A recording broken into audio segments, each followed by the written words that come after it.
What's going on? Welcome back to Financial Journey. So today I want to talk to you on Rivian. I want to go over some of the current data points, what's been coming out from the company itself, and go over everything else that you need to know. But first, make sure to hit that thumbs up and subscribe. I always greatly appreciate that. And with that said, let's get right to it.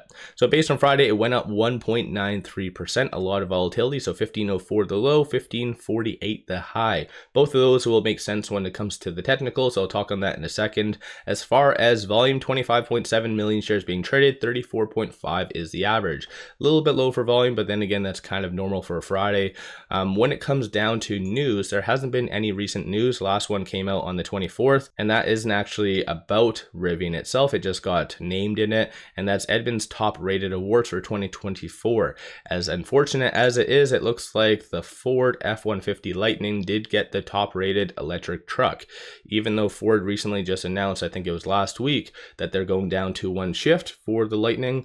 It is what it is. It kind of sucks. Aside from that though, for SEC filings, there was several Form 4s that was submitted on January the 24th, and those showed several directors getting some shares, transaction code A, so that does mean that they were awarded. It goes over the explanation down here, but very small amount. So 883 shares. This one's 854, 913. So you kind of get the gist. Very small amounts, and it's given to directors, so nothing really crazy about that. So overall though, despite Rivian going kind of silent, analysts are starting to really look at it very, very closely and be very optimistic. So for instance, right here, these are some of the latest ratings that have come out, and there was two that did come from Friday. So one from Goldman Sachs, NETAM is the other. So $17 price target by Mark, who does have a 59% success rating, so pretty good for that. $22 price target from NETAM, Chris Pierce, who has a horrible success rate, so 28%. Interesting though, I want to point out Dan Levy, who has a 45% success rating. He gave a $25 price target on Rivian. And what makes him very interesting is on that same day, he gave ratings to Lucid, Polestar, and I believe even Tesla.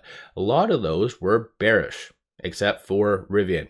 So analysts really do see the value in Rivian. As I've said in the past, I think right now Rivian is just getting dragged down with the broader market, possibly, and it really is going to be one of the main contenders against Tesla in the coming years. Might not happen this year, might not happen next year, but potentially by even 2030. So when you are investing in a EV, you should be thinking long term. What are they doing long term? And I haven't seen that many companies talk on future guidance more than just 1 year out. Rivian's already talked on what they're doing by 2030 for the charging to really take down Tesla, and that's my own version of it, in my head at least. So I think Rivian's really laying down a very good foundation, and analysts absolutely do realize that. So as a consensus, $25.22 is the price target for all the ratings, 64.94% upside from these prices. Plus, based on the latest Morningstar report, it does show $29.19 being the fair market value for Rivian.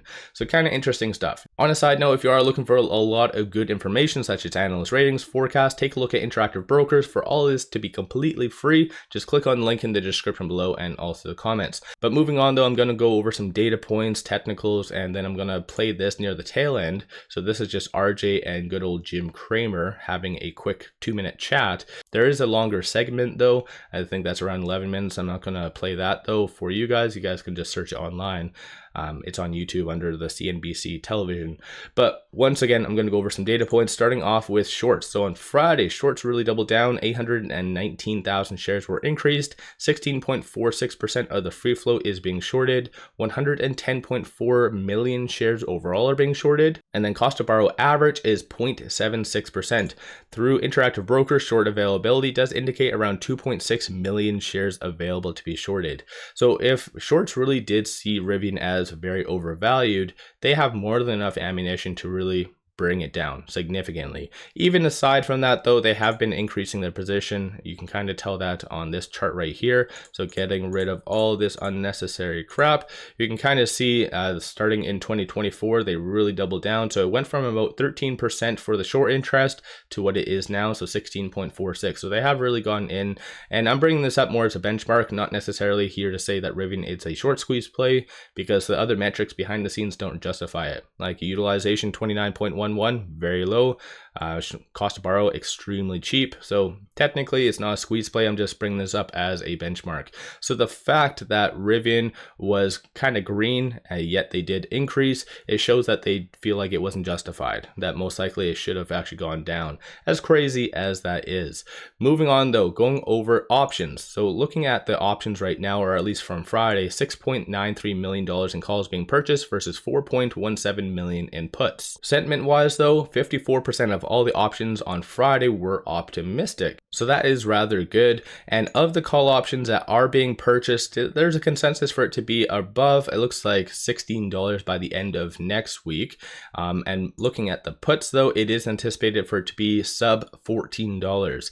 And so that's kind of extreme as well. After Tesla did have their earnings and it was bringing down a lot of the EVs, I did sell a put on Rivian. I actually did sell quite a few puts on a lot of different EVs because I felt like it was just an overreaction. If you guys don't know options, highly suggest in researching them because you can definitely benefit from selling puts on stocks that you do like. So I did sell, I believe it was a $14 strike price puts, and then that way if Rivian did dip below 14, I was going to obviously get to buy it at $14, and if it stayed above it, which it did, I get to keep the premium. So it is a win-win in my opinion. So highly suggest in researching that.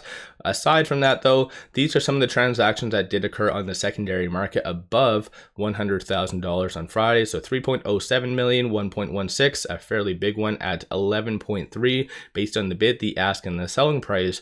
Majority of the transactions that did occur after hours were buys. Even this 11.3, you can kind of see it sold for $15.29, yet the ask was $15.28. So big money, whoever it might have been, really wanted to get into Rivian after hours on Friday. So that is and was very abnormal. So you kind of saw a nice bump up in here. I didn't really see any news after hours Friday to really justify that or kind of break it down, but still very interesting to note. But even though a lot of the information I have just shared with you is very optimistic, you do see the broader technicals, more specifically the Elliott wave technicals, pointing to it going down. So looking right here, you do see a pivot point being $16.70. So for as long as Rivian is actually below that, then it is anticipated to get between the $10.50 range and $11.50. So that would be a new 52-week and all-time low being created. I think that this is a little bit far gone, especially with PCE numbers coming out on Friday, which were generally fairly good. It did show that there most likely is going to be May 2024 rate cuts rather than the anticipated second half of 2024.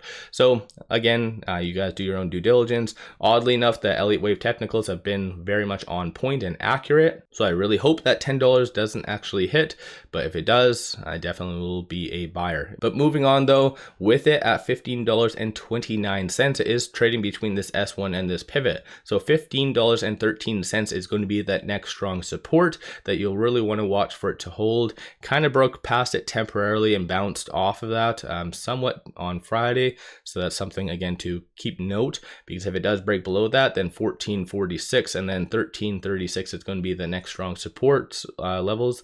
And then aside from that though, right now $16.22 is going to be the next strong resistance. So going into this upcoming week, there is a lot of big companies unveiling their earnings, and this most likely is going to cause either the market to go up, down, sideways, wherever it is. So a lot of big names such as Microsoft, Google, like Apple, like so many companies, this is like the week to pay attention to, because like I said, Apple has saved the broader market many times in the past with their good future guidance. So again, I feel like a lot of people are going to be really watching a lot of these earnings, and the market is going to move accordingly. So if a lot of these companies give skeptical future guidance, potentially maybe even similar to what Tesla did, then the market is going to go down dramatically, and then maybe this could come to realization. I don't know, let me know your thoughts. If it does go down to 10, who is a buyer? Are you guys buying, or what price would you buy? Would you sell? Like what would you be doing?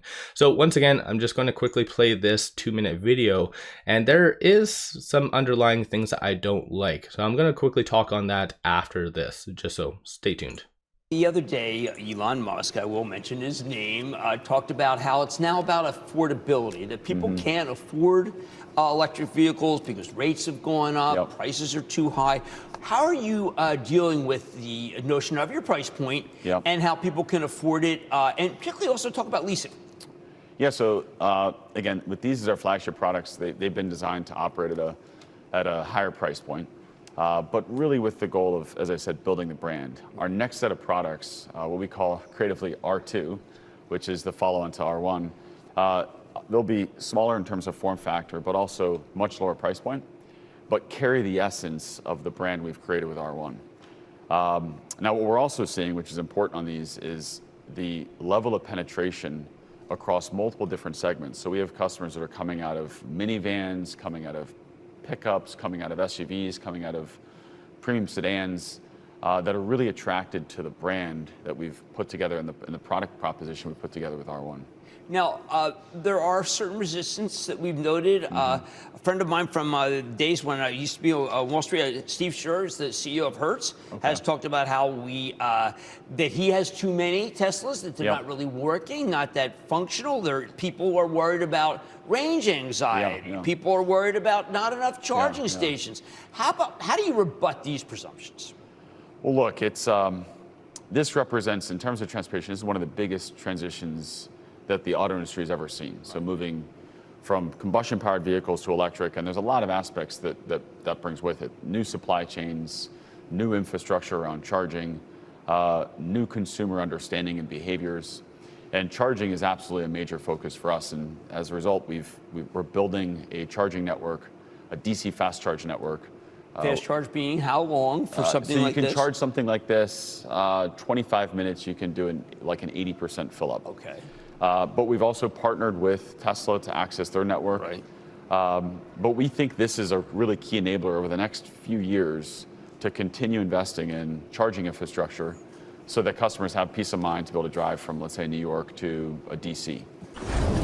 Don't miss a So, a couple of things to note. He didn't really talk on leasing, and Wall Street right now is kind of skeptical on Rivian, only because their deliveries showed maybe a demand issue. Nothing confirmed right now. They're waiting for their upcoming earnings to really have a concrete answer on that.